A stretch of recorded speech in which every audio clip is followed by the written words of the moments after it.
अप्रैल 2026 मिथुन राशि, स्वास्थ्य, परिवार, व्यापार की दृष्टि से यह महीना कैसा रहेगा? क्या इस माह के अंदर ग्रहों का जो गोचर काल है वो धन और धान्य को देने वाला रहेगा या व्यापार के अंदर परेशानी हो सकती है? आइए हम विस्तार से चर्चा करते हैं। मैं पंडित राजेश दवे, वैदिक ज्योतिष परामर्श केंद्र जोधपुर। यह जो मैं आपको फलादेश बता रहा हूं यह गोचर के अनुसार है। आपकी कुंडली के अंदर ग्रहों की स्थिति भिन्न हो सकती है, अलग हो सकती है। तो शुरुआत में हम मिथुन राशि वाले जो जातक है वो कैसे होते हैं? सेवा के अंदर निरंतर रत रहते हैं, आत्मविश्वास से उनका जीवन परिपूर्ण होता है, लेकिन तत्कालीन शत्रु उनके जल्दी से उत्पन्न हो जाते हैं। उसके कारण यह व्यक्ति परेशान भी रहते हैं। ऐसे जातकों के लिए ग्रहों की स्थिति क्या है? लग्न के अंदर देवगुरु बृहस्पति गोचर कर रहा है, पराक्रम स्थान के अंदर केतु गोचर कर रहा है, भाग्य भाव के अंदर राहु, मंगल और बुध, यानी 3 ग्रहों की युति। लेकिन मंगल है वो केवल 2 दिन रहेगा, फिर मीन राशि के अंदर शनि के साथ में आ जाएगा। बुध है वो राहु के साथ में 10 दिन रहेगा, फिर वो कहाँ आ जाएगा? वो भी अपनी नीच राशि के अंदर आ जाएगा। शनि और सूर्य 10वें घर के अंदर बैठे हुए हैं, वहां पे ग्रहों की युति 4 हो जाएगी। लेकिन सूर्य है वो 14 तारीख को अपना स्थान छोड़कर अपनी उच्च राशि के अंदर आ जाएगा।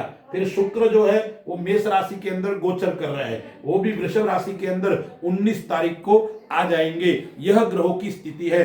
तो मिथुन राशि वालों के लिए अप्रैल माह के अंदर कुछ तारीखें मैं बताता हूं। इन तारीखों में आपको जरूर सावधान रहना पड़ेगा। क्या क्या सावधानी रखनी है? एक, इन दिनों में आपको यात्रा टालनी चाहिए। इन दिनों में आपको कोर्ट कचहरी आदि से थोड़ा दूर रहना चाहिए। वो कौन सी तारीख है? 1, 2, 11, 12, 19, 20, 21, 25, 26 एवं 30 तारीख। यह तारीख मिथुन राशि वालों के लिए कष्टदायक रहेगी, थोड़ी खराब रहने वाली है। अब हम विचार करते हैं व्यापार की दृष्टि से, नौकरी की दृष्टि से यह महीना कैसा रहने वाला है। देखिए, शनि 10वें भाव के अंदर गोचर कर रहा है, साथ में मंगल आ रहा है 2 तारीख को, सूर्य भी है, सुयोग भी बन रहा है और अंगारक योग भी बन रहा है। यह व्यापार के अंदर एकदम कोई बड़ी समस्या जरूर उत्पन्न कर सकता है, यानी आपने नहीं सोचा होगा ऐसी समस्या आ सकती है। किस क्षेत्र से? सरकारी क्षेत्र से आ सकती है, यानी आपके वहां पे बड़ा व्यापार है या छोटा व्यापार है, इनकम टैक्स, सेल टैक्स, ये आपको परेशान कर सकते हैं, या कोई भी प्रकार की समस्या सरकार के अंदर आपकी उलझ सकती है। इसलिए आपको विशेष ध्यान रखना पड़ेगा। न्याय संबंधी, कानून संबंधी परेशानी के अंदर आप व्यापार के अंदर रहोगे। यदि आप व्यापार आपका अच्छा रहेगा लेकिन समस्या भी साथ में, यानी अच्छा और बुरा, बुरा किस क्षेत्र के अंदर? केवल सरकारी कार्य के अंदर ही आपके समस्या रहेगी। व्यापार निरंतर आपका बढ़ता रहेगा।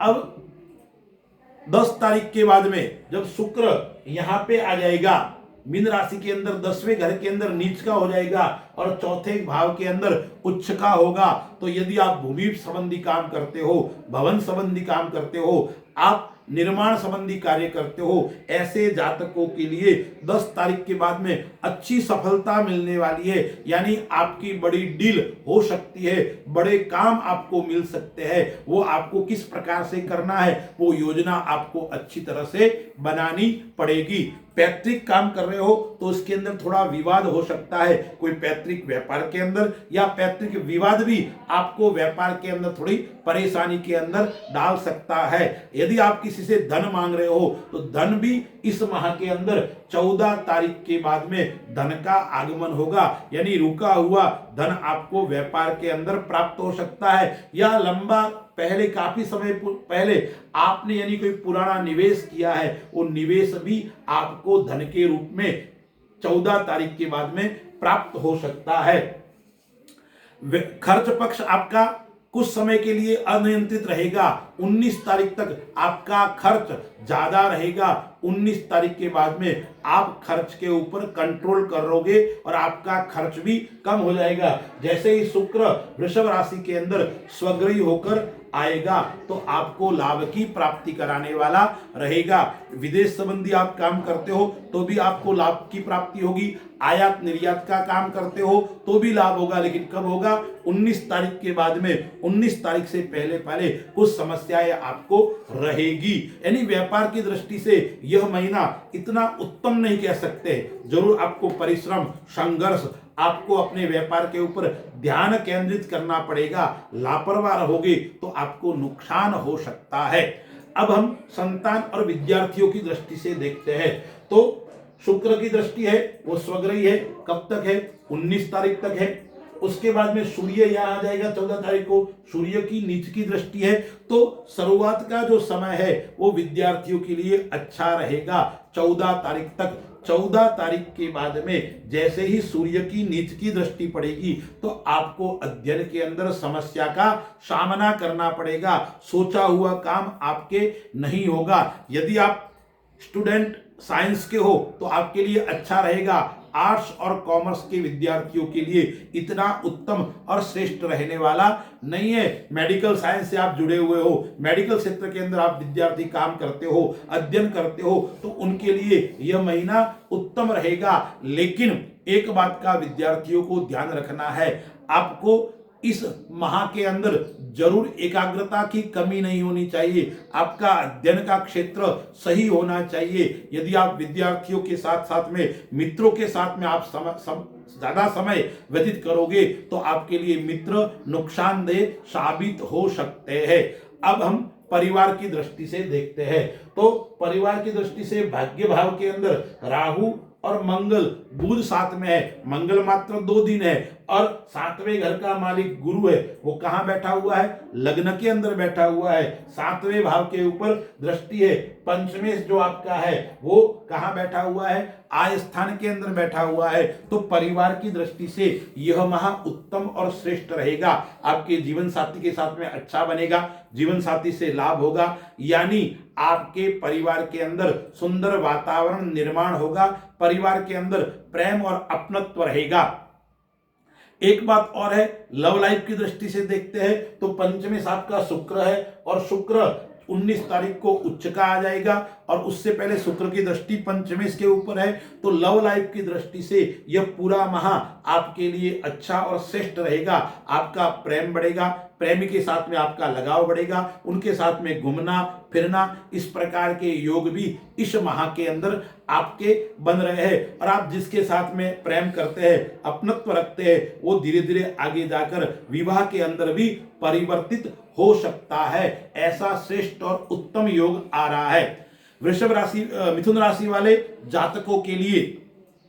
और क्या है, संतान की दृष्टि से भी यह माह अच्छा और श्रेष्ठ रहने वाला है। संतान आपके कहे अनुसार चलेगी। संतान से आपको परेशानी थी, वो परेशानी इस माह के अंदर समाप्त हो जाएगी और संतान सुयोग्य बनेगी। संतान के विवाह का योग भी इस माह के अंदर बन रहा है।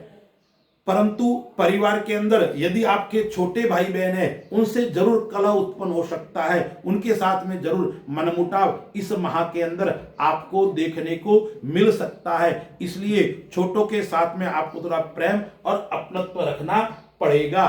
अब हम स्वास्थ्य की दृष्टि से विचार करते हैं तो 10वें घर के अंदर शनि और मंगल की युति आएगी।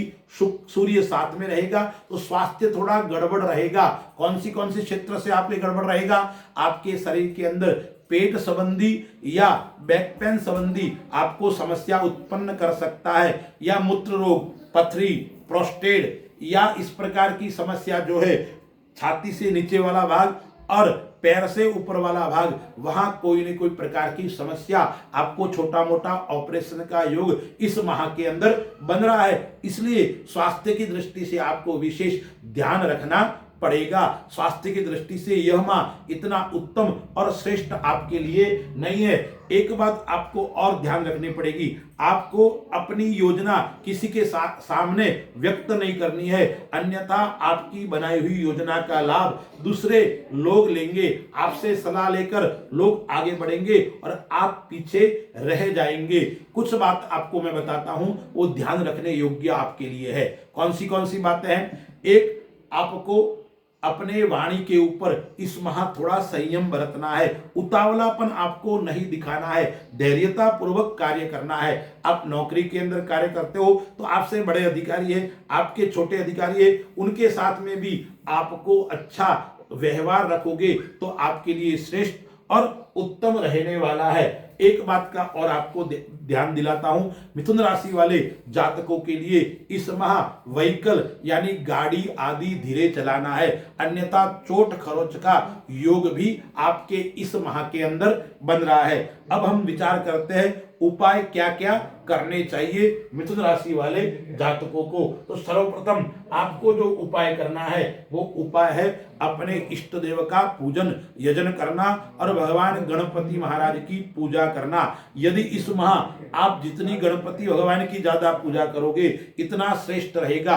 विद्यार्थियों की दृष्टि से भी श्रेष्ठ रहेगा। तो विद्यार्थियों को हर बुधवार को भगवान गणपति के मंदिर में जाकर लाडू चढ़ाना है। और मिथुन राशि वाले जातकों को क्या करना है, आपको नौकरी चाहते हो, आप सफलता चाहते हो व्यापार के अंदर, तो गौ माता की सेवा करना है। गौ को आपको हरा घास खिलाना है, प्रतिदिन खिलाओ या बुधवार को खिलाओ।